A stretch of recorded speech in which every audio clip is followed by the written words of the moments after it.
পাহাড় ঘুরতে গিয়ে মাঝপথে হয়ে গেল গাড়ির টায়ার পাঞ্চার। তো আজকে আমরা প্ল্যান করলাম যে একটু বাইক রাইডে যাওয়া যাক। এবার কোথায় যাব এক্স্যাক্ট আমরা নিজেরাও ঠিক জানতাম না, তবে যাওয়ার আগে ভাবলাম বাইকে একটু পেট্রোল ভরে নেওয়া যাক, যাতে মাঝপথে গাড়ি আটকে না পড়ে। পেট্রোল পাম্প থেকে বেরোতেই শুরু হলো আবারও বৃষ্টি। বৃষ্টিকে উপেক্ষা করে বাইক র্যালি করতে করতে আমরা বেরিয়ে পড়লাম পাহাড়ের দিকে। দেখতেই পাচ্ছ বৃষ্টিতে ভিজে অবস্থা প্রায় শেষ।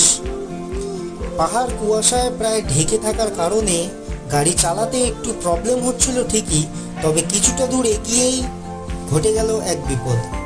বাইকের টায়ার হয়ে গেল পাঞ্চার। প্রায় 2 কিলোমিটার দূর থেকে লোক ডেকে এনার পর, বাইক সারানোর পর, বাইক ঠিক হতেই আমরা আবার বেরিয়ে পড়লাম আমাদের গন্তব্যস্থলে। প্রায় 3-4 ঘন্টা বাইকে বসার পর ভাবলাম এবার কিছু খেয়ে নেওয়া যাক। আমি কিছু খেয়ে নিই আর তোমরা অপেক্ষা করো আমার